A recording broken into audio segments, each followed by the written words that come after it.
Radio मिर्ची presents एक पुरानी कहानी।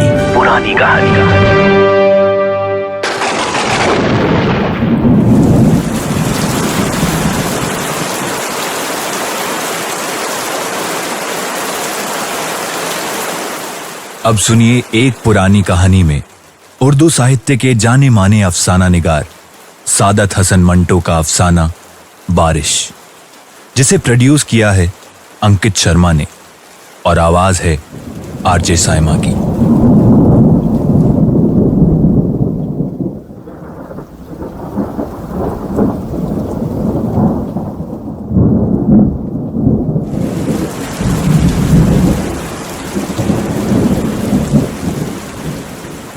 मूसलाधार बारिश हो रही थी और वो कमरे में बैठा जल थल देख रहा था।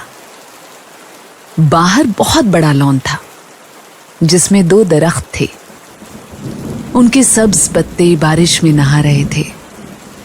उसको ऐसा महसूस हुआ कि वो पानी की इस बारिश से खुश होकर नाच रहे हैं। उधर टेलीफोन का एक खंबा गड़ा था उसके फ्लैट के एन सामने। वो भी खुश नजर आता था, हालांकि उसकी खुशी की कोई वजह मालूम नहीं होती थी। उस बेजान चीज को भला क्या खुशी हो सकती है।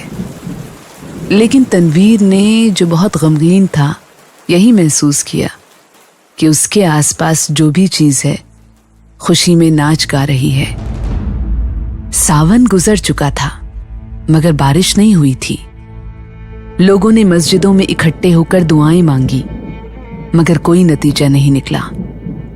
बादल आते जाते रहे मगर उनके थनों से एक कतरा भी न टपका। आखिर एक दिन काले काले बादल आसमान पर घिर आए और छाजों पानी बरसने लगा। तनवीर को बादलों और बारिश से कोई दिलचस्पी नहीं थी। उसकी जिंदगी चटियल मैदान बन चुकी थी जिसके मुंह में पानी का एक कतरा भी किसी ने न टपकाया हो। 2 साल पहले उसने एक लड़की से, जिसका नाम सुरैया था, मोहब्बत शुरू की थी मगर वो एक तरफा मोहब्बत थी। सुरैया ने उसे ध्यान देने लायक ही न समझा। सावन के दिन थे, बारिश हो रही थी। वो अपनी कोठी से बाहर निकला, लंगोट पहनकर नहाया और बारिश के मजे लिए। आम बाल्टी में पड़े थे। वो अकेला बैठा उन्हें चूस रहा था कि अचानक उसे चीखें और कहकहे सुनाई दिए। उसने देखा कि साथ वाली कोठी के लॉन में 2 लड़कियां बारिश में नहा रही हैं और खुशी में शोर मचा रही हैं। उसकी कोठी और साथ वाली कोठी के दरमियान सिर्फ झाड़ियों की एक दीवार लगी थी। तनवीर उठा, आम का रस चूसते हुए वो बाड़े के पास गया और गौर से उन दोनों लड़कियों को देखा। दोनों महीन मलमल के कुर्ते पहने थी जो उनके बदन के साथ चिपके हुए थे।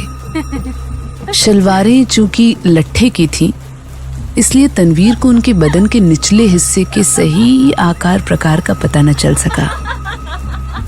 उसने पहले किसी औरत को ऐसी नजरों से कभी नहीं देखा था जैसा कि उस रोज जबकि बारिश हो रही थी उसने उन दोनों लड़कियों को देखा।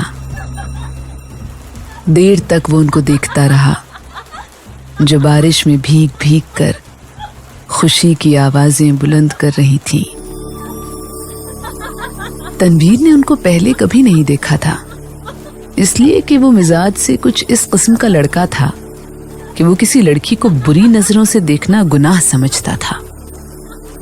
मगर उस दिन उसने बड़ी ललचाई निगाहों से उनको देखा ही नहीं बल्कि उनके गीले बदन में अंगार बनकर हैंडपंप की तरह छेद करता रहा। तनवीर की उम्र उस वक्त 20 साल के करीब होगी। ना तजुर्बेकार था। जिंदगी में उसने पहली बार जवान लड़कियों के शबाब को गीली मलमल में लिपटे देखा तो उसे ये महसूस हुआ कि उसके खून में चिंगारियां दौड़ रही हैं। उसने उन दोनों लड़कियों में से एक को चुनना चाहा। देर तक वो गौर करता रहा। एक लड़की बड़ी चंचल थी, दूसरी उससे कम। उसने सोचा चंचल अच्छी रहेगी, जो उसे भी चंचल बना दे। ये चंचल लड़की खूबसूरत थी। उसके शरीर के अंग भी बहुत खूबसूरत और मुनासिब थे। बारिश में नहाती जलपरी मालूम होती थी। थोड़ी देर के लिए तनवीर शायर बन गया। उसने कभी इस तरह नहीं सोचा था। लेकिन उस लड़की ने, जिसका कुर्ता दूसरे के मुकाबले बहुत ज्यादा महीन था, उसको ऐसे ऐसे शेर याद करा दिए जिनको वो काफी वक्त पहले भूल चुका था। इसके अलावा रेडियो पर सुने फिल्मी गानों की धुनें भी उसके कानों में गूंजने लगी। उसने बाड़े के पीछे ये महसूस करना शुरू किया कि वो अशोक कुमार है, दिलीप कुमार है। फिर उसे कामिनी कौशल और नलिनी जयवंत का ख्याल आया। मगर उसने जब उस लड़की की तरफ इस गरज से देखा कि उसमें कामिनी कौशल और नलिनी जयवंत के अंग प्रत्यंग नजर आ जाएं, तो उसने इन दोनों एक्ट्रेसों पर लानत भेजी। वो उनसे कहीं ज्यादा हसीन थी। उसके मलमल के कुर्ते में जो शबाब था, उसका मुकाबला उसने सोचा कोई भी नहीं कर सकता। तनवीर ने आम चूसने बंद कर दिए और उस लड़की से, जिसका नाम परवीन था, इश्क लड़ाना शुरू कर दिया। शुरू में उसे बड़ी मुश्किलें पेश आई, इसलिए कि उस लड़की तक पहुंचना तनवीर को आसान नहीं मालूम होता था। फिर उसे अपने माँ बाप का भी डर था। इसके अलावा उसे ये भी यकीन नहीं था कि उसे वो खिंचन महसूस हुई है कि नहीं जो तनवीर को हुई थी। बहुत दिनों तक वो इन्हीं उलझनों में गिरफ्तार रहा। रातों जागता, छोटी झाड़ियों की तरफ जाता, मगर वो नजर ना आती। घंटों वहां खड़ा रहता और वो बारिश वाला नजारा जो उसने देखा था, आंखें बंद करके अपने मन में दोहराता रहता। बहुत दिनों बाद आखिर उसको एक दिन उससे मुलाकात करने का मौका मिल ही गया। वो अपने बाप की कार में घर के किसी काम से जा रहा था कि परवीन से उसकी मुठभेड़ हो गई। वो कार स्टार्ट कर चुका था कि साथ वाली कोठी में से तनवीर के सपनों की शहजादी निकली। उसने हाथ से इशारा किया कि वो मोटर रोक ले। तनवीर घबरा गया। हर आशिक ऐसे मौकों पर घबरा ही जाया करता है। उसने मोटर कुछ ऐसे बहंडे अंदाज में रोकी कि उसको जबरदस्त धक्का लगा। उसका सर जोर से स्टीयरिंग व्हील के साथ टकराया, मगर उस वक्त वो शराब के नशे से ज्यादा सुरूर में था। उसको उसकी महबूबा ने खुद बुलाया था। परवीन के होठों पर गहरे सुर्ख रंग की लिपस्टिक थुपी हुई थी। उसने सुर्ख मुस्कुराहट से कहा, माफ फरमाइएगा, मैंने आपको तकलीफ दी। बारिश हो रही है ना, तांगा इस दूर दराज जगह मिलना मुहाल है और मुझे एक जरूरी काम से जाना था। आप मेरे पड़ोसी हैं, इसलिए आपको ये तकलीफ दी। तकलीफ का क्या सवाल पैदा होता है? मैं तो उसकी जबान लड़खड़ाई। आपसे पहले मिला नहीं हूं, लेकिन आपको एक बार देखा था। परवीन अपनी सुर्ख मुस्कुराहटों के साथ कार में बैठ गई और तनवीर से पूछा, आपने मुझे कब देखा था? आपकी कोठी के लॉन में, जब आप और आपके साथ एक और लड़की बारिश में नहा रही थी। हाय, आप देख रहे थे? ये गुस्ताखी मैंने जरूर की है, इसके लिए माफी चाहता हूँ। आपने देखा क्या था? एक सवाल ऐसा था कि तनवीर उसका जवाब नहीं दे सकता था। आए बाएं साएं करके रह गया।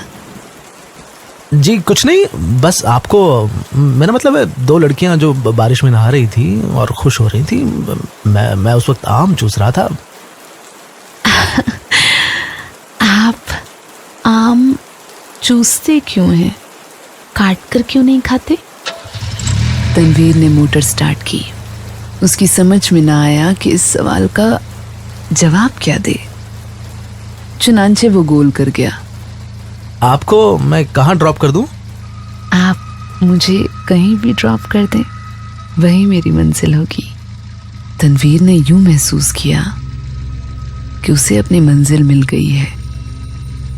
लड़की जो उसके पहलू में बैठी है अब उसी की है, लेकिन उसमें इतनी जुर्रत नहीं थी कि वो उसका हाथ दबाए या उसकी कमर में 1-2 सेकंड के लिए अपना बाजू डाल दे। बारिश हो रही थी, मौसम बहुत खुशगवार था। उसने काफी देर सोचा। मोटर की रफ्तार उसके ख्यालात के साथ साथ तेज होती गई। आखिर उसने एक जगह उसे रोक लिया और एहसासों में बहकर उसको अपने साथ चिमटा लिया। उसके होठों पर अपने होठ रख दिए। उसको ऐसा महसूस हुआ कि वो कोई बहुत ही लजीज आम चूस रहा है।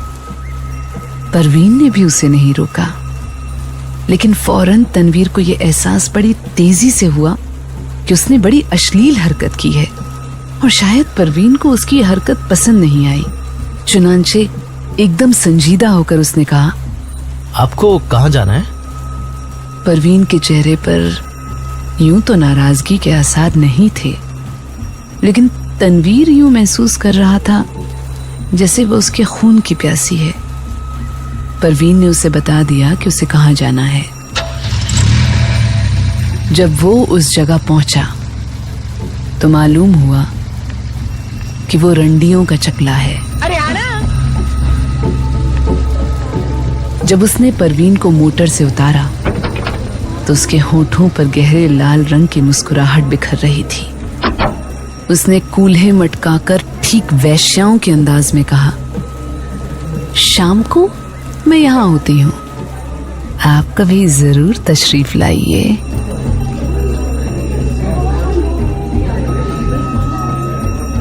तनवीर जब भौचक्का होकर अपनी मोटर की तरफ बढ़ा तो उसे ऐसा लगा कि वो भी एक वैश्या है जिसे वो हर रोज चलाता है। उसकी लाल बत्ती लिपस्टिक है जो परवीन के होठों पर थुपी हुई थी। वो वापस अपनी कोठी चला आया। बारिश हो रही थी और तनवीर बेहद गमगीन था। उसको ऐसा महसूस हुआ कि उसकी आंखों के आंसू बारिश के कतरे बनकर टपक रहे हैं।